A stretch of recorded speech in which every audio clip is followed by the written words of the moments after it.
Salam, salam les gars, j'espère que vous allez bien. Voilà, donc nous ñëwaat ak yéen encore une fois les élèves de S1. Donc pour vos démonstrations, les démonstrations en trigonométrie.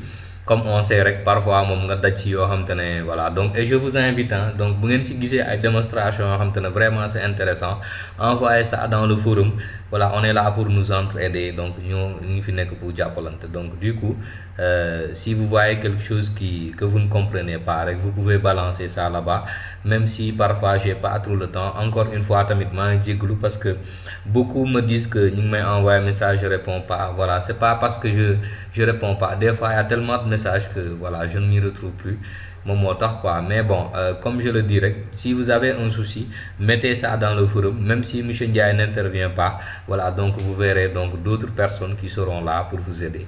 Voilà, donc voici les démonstrations duñ fi nekk di ko lire, on va les attaquer directement. Je crois que voilà, donc c'est assez visible comme ça. Alors donc nous dem pour cette résolution d'exercice. Bien, donc on y va pour cette première démonstration. Yi moom gars yi c'est pas très compliqué. Donc il s'agit de démontrer que a égale 0. Donc on y va, boo xoolee c'est ça que nous avons. Léegi 2 pi sur 3 la ñuy transformer rek, on met pi moins pi sur 3, d'accord. Léegi en fait le but c'est d'amener le pi devant pour que nga am cos de pi plus alpha égale moins cos de alpha, d'accord. Léegi loolu boo ko defee 2 pi sur 3 devient moins pi sur 3 plus pi. 4 pi sur 3 devient pi sur 3 plus pi, d'accord. Kon bu boobaa da ngay am cos de pi plus x moins pi sur 3, kon mu jox la moins cos de x moins pi sur 3.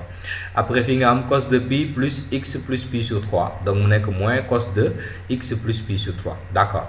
Rek acca, après on développe ce qui nous fait cos x, donc moins cos x cos pi sur 3 moins sin x sin pi sur 3, parce que fii cos a cos b plus sinus a sinus b, mais plus bi moins bi moo tax mu nekk moins, n'est-ce pas. Fii aussi c'est la même chose, gis nga fii ça devait être cos A cos B moins sin A sin B, mais moins bi moo tax, donc moins ça devient un plus. Donc du coup xoola moins sin x sin pi sur 3 plus sin x sin pi sur 3 vont se simplifier. Donc cos yi rek ñoom ñooy des, on factorise par cosinus, il y a 1 moins cos pi sur 3 moins cos pi sur 3, cos pi sur 3 c'est 1 demi, donc c'est cos facteur de 1 moins 1 demi, ça fait donc 0, parce que 1 demi moins 1 demi c'est 2 demi, c'est moins 1, d'accord. Léegi pour le B, bon bi moom c'est pas très compliqué, on va prendre chose, comment ça s'appelle, le deuxième membre, on développe sin de A plus B, donc c'est racine de 2 sin A cos B plus cos A sin B. Cosinus de pi sur 4 c'est racine de 2 sur 2, sinus de pi sur 4 tamit c'est racine de 2 sur 2. En développant, donc on aura racine de 2 fois racine de 2 mu nekk 2 demi, ça fait 1, donc ça nous fait cos x plus sinus de x, d'accord. Alors donc on va maintenant à la linéarisation, bon c'est pas linéarisation sax, mais ay transformation la rek, parce que linéariser c'est transformer en cos x et sin x, am na ci sax je crois. Donc si on prend le premier membre pour cos 4x bi lii la. Maintenant ce qu'on peut faire, on sait que cos 4x c'est la forme de l'angle double, donc ça nous fait comme angle 2x, mais bu ñu transformer, donc c'est 1/8 de 2 cos carré 2x moins 1, n'est-ce pas. Bi c'est cos 2x direct, on peut prendre donc 2 cos carré x moins 1 plus les 3/8 qui sont là. Après maintenant cos carré bi la ñuy soppiwaat, parce que xam nga cos carré 2x c'est la même chose que cos 2x le tout au carré, te cos 2x moins 2 cos carré x moins 1, donc moo tax nga am 2 facteur de 2 cos carré x moins 1 au carré moins 1 bi nga xam ne moo fi nekkoon ba pare. Ici on développe direct, donc 1 demi bi transforme cos carré x en 1, donc moins 1 demi plus 3/8, d'accord. Léegi acca fii on va développer, c'est une identité, donc c'est a moins b carré, donc a carré moins 2ab plus b carré moins 1.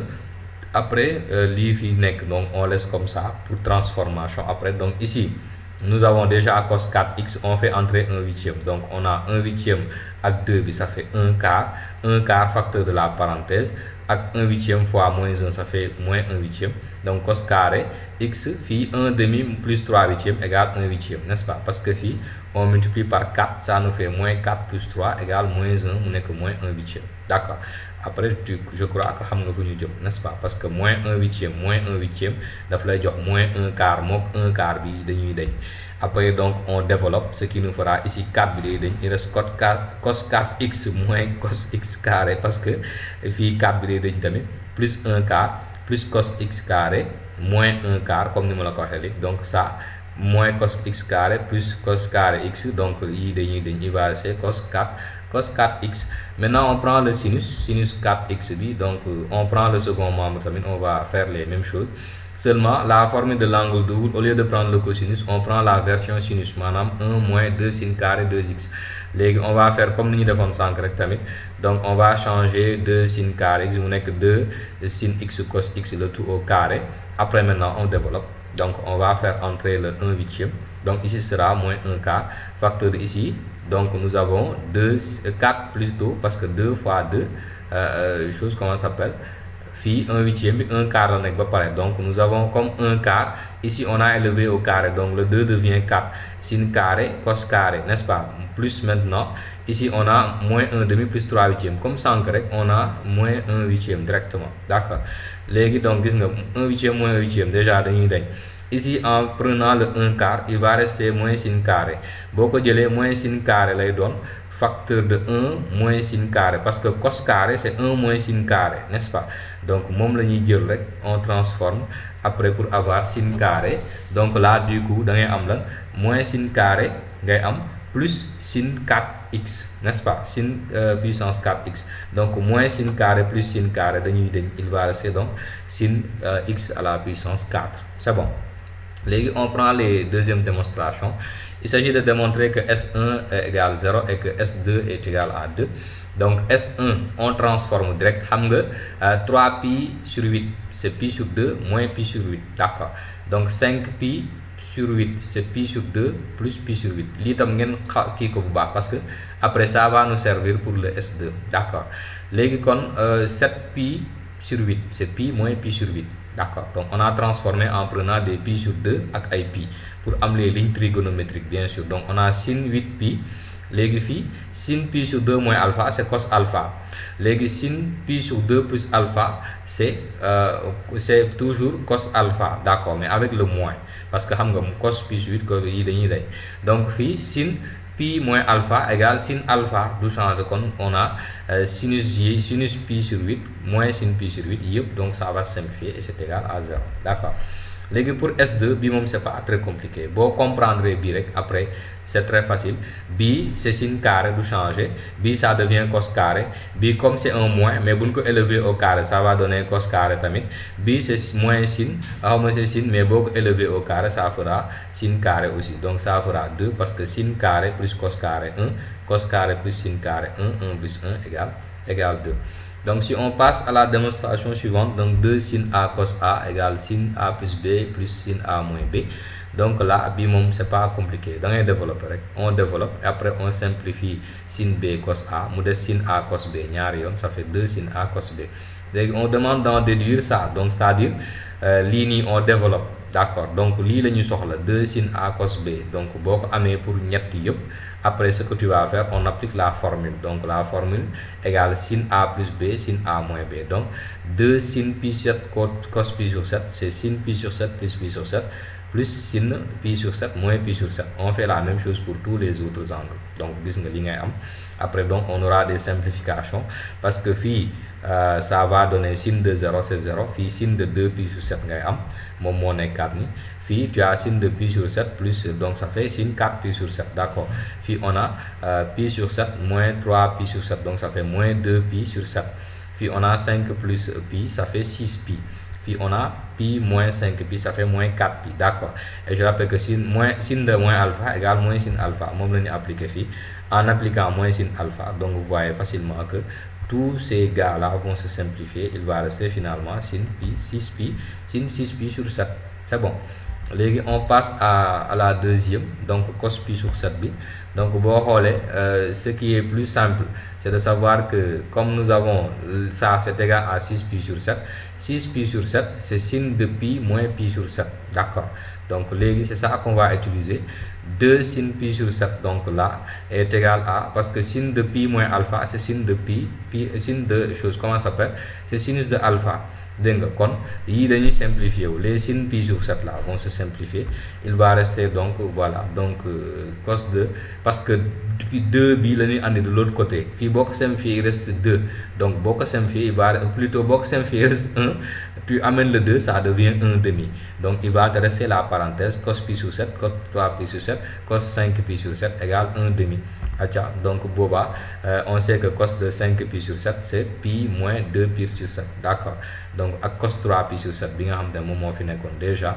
Donc, cos de pi moins alpha, ça nous fait cos de chose, comment ça s'appelle, moins cos de alpha du boba. Donc, on va réussir à démontrer ce qu'on nous a dit de démontrer. Voilà, donc pour cette partie. Donc, on passe à la troisième partie. Donc, là aussi, on va partir du deuxième membre. Donc, on va essayer de trouver entre guillemets les expressions conjuguées. Donc, beaucoup d'effets ici en développant cos x plus sin x moins cos plus facteur de cos x moins sin x. Donc, ça fait a moins b facteur a plus b. C'est a carré moins b carré. Ici, on développe en bas. Donc, sin x cos x moins sin carré moins cos carré. Donc, après, vous voyez ce qu'on va avoir. Il y aura la possibilité. Donc, ça, c'est cos de 2x, n'est-ce pas? Donc, ça, c'est cos de 2x. Ici, nous avons 2 sin x cos x. Là, nous avons moins facteur de sin carré plus cos carré qui donne 1. Donc là, on sait que 2 sin x cos x, c'est sin de 2x. Donc, c'est ça qu'on nous a demandé de démontrer. Maintenant, on demande d'en déduire que c'est égal à cotangente de x moins pi sur 4. On sait que cotangente de x moins pi sur 4, c'est cos sur sin. Parce que tangente sin sur cos, là, quand cotangente, c'est l'inverse. Donc, cos de x moins pi sur 4, sin x moins pi sur 4.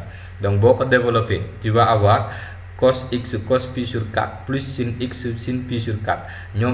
C'est racine de 2 sur 2. Donc, on peut factoriser par racine de 2 sur 2 et avoir racine de 2 sur 2 facteur de li. En bas aussi, on aura sin x cos pi sur 4 cos x sin pi sur 4. Mais avec un moins, en factorisant, on peut simplifier pour avoir ce qu'on nous a demandé de démontrer. Comme c'est égal à sin x plus cos x sur sin x moins cos x. Lui, on avait démontré que c'était égal à ça. Donc, finalement, c'est égal à la cotangente. Pas de problème. Maintenant, pour la quatrième question, donc, on demande de montrer que la tangente de x moins pi sur 3 plus tangente de x plus pi sur 3. Donc, égale 4 sin 2x sur 2 cos 2x moins 1. Les tangentes, c'est tangente a moins b, c'est tan a moins tan b sur 1 plus tan a tan b. Donc, tan A plus B, c'est tan A plus tan B sur 1 moins tan A tan B. Donc, c'est ça qu'on applique, sachant que la tangente de pi sur 3, c'est racine de 3. Donc, pour appliquer, c'est ça que nous avons. Bon, ce que tu vas faire, on va réduire au même dénominateur. Donc, on réduit au même dénominateur, comme nous l'avons dit. Donc, on lui donne son dénominateur. Après, qu'est-ce qu'on fait? On développe pour avoir donc tan x, racine de 3 tan carré.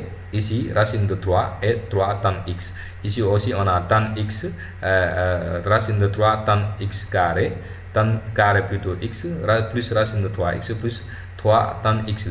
On va simplifier parce que moins racine de 3 tan carré plus racine de 3 tan carré, moins racine de 3 plus racine de 3. Donc, finalement, ay tan carré, ay tan qu'est-ce que donc 1, ici avec 3, ça fait 4, 5, plus de 3, ça fait 8. Donc, on a 8 tan x sur 1 moins tan carré x. D'accord. C'est pas fini parce que on doit aller avoir des sinus et des cosinus. Donc, qu'est-ce qu'on va faire? On va encore effectuer des transformations comme nous l'avons dit. Tangente, c'est sinus sur cosinus, n'est-ce pas? Donc, tangente carré aussi, ça va être sinus carré sur cosinus carré. Après, ici, on va réduire au même dénominateur avec le 1 pour avoir cos carré moins 8 moins 3 sin carré sur cos carré. Après, on va multiplier par l'inverse et on simplifie les cos carrés pour avoir 8 sin x cos x sur le numérateur. En bas, on a cos carré moins 3 sin carré. Donc, ça fait cos carré moins sin carré moins 2 sin carré. D'accord. Donc, là, vous avez reconnu, le numérateur vient de sortir. Donc, nous avons ça. Finalement, le dénominateur ne sera pas très compliqué. On sait que ça, c'est égal à chose, comment ça s'appelle, cos de 2x. Cos de 2x. Maintenant, on a moins 1. Légui, c'est 1 moins, c'est plutôt cos 2x moins 1 plus cos 2x, parce que 2 sin carré x aussi, donc on l'exploite tout simplement pour avoir ça, et finalement nous avons donc chose, comment ça s'appelle, 4 sin 2x sur 2 cos 2x plutôt moins 1, parce que nous avons 2 cos x, 2 cos x, comme vous le voyez. Donc c'est pas très compliqué. Voilà, donc après qu'est-ce que nous allons faire? On demande de montrer que cos x facteur de 2 cos 2x moins 1 égale cos 3x. Donc là, ça c'est pas très compliqué. On va juste voilà, changer 2 cos 2x plutôt en 2 cos carré x moins 1, mais avec le 2, beaucoup multiplier, mon 4 moins 2, donc moins 1. Après, qu'est-ce qu'on fait? C'est 4 cos cube x moins 3 cos carré x, et ça on sait que c'est égal à cos 3x, c'est bon. On va faire la déduction maintenant pour terminer. Donc on sait que tan x moins pi sur 3 plus tan x plus tan pi sur 3, tan x plus pi sur 3, ñaari on l'a démontré, c'est 4 sin 2x sur 2 cos 2x moins 1, n'est-ce pas? Léegi après il va nous faire plus tan x. Tan c'est sinus sur cosinus, donc on peut réduire au même dénominateur, et là après on développe, n'est-ce pas? En développant, on se retrouve avec 4 sin 2x cos x plus 2 cos 2x sin x moins sin x sur cos 3x, parce que fi li on l'avait déjà démontré chez kaw, n'est-ce pas? Léegi après, donc sin 2x c'est 2 sin x cos x, léegi 2 sin x cos x, benen cos x bi rencontre cos x, ça fait cos carré, 2 fois 4 8, donc ici cos 2x c'est 2 facteur de 1 moins 2 sin carré, facteur aussi de sin x, n'est-ce pas? Avec sin x bi nek fi ba paré. Le dénominateur on remplace par 4 cos carré, cos cube x moins cos x. Vous allez voir pourquoi. Bu ñu paré ici, on peut factoriser par 8 sin x, n'est-ce pas? Donc plutôt pas factoriser ça, on transforme cos carré en 1 moins sin carré. En fait, le but c'est d'amener tout à sinus carré, d'accord? Après ça va nous simplifier le travail. Fi bo développer, on a 2 sin carré, n'est-ce pas? Donc 2 sin, parce que sinus bi motax, donc 2 sinus x moins 4 sin cube, n'est-ce pas? Moins sin x. Xam nga di nga am fu ñu jëm après, et ça va être très clair. Donc ici c'est 8 sin x moins 8 sin cube x plus sin x. Donc parce que 2 sinus moins sinus ça fait plus sinus, donc moins 4 sinus cube, c'est toujours avec notre dénominateur qui ne change pas. Les ça c'est le résultat précédent. Donc après qu'est-ce qu'on va faire?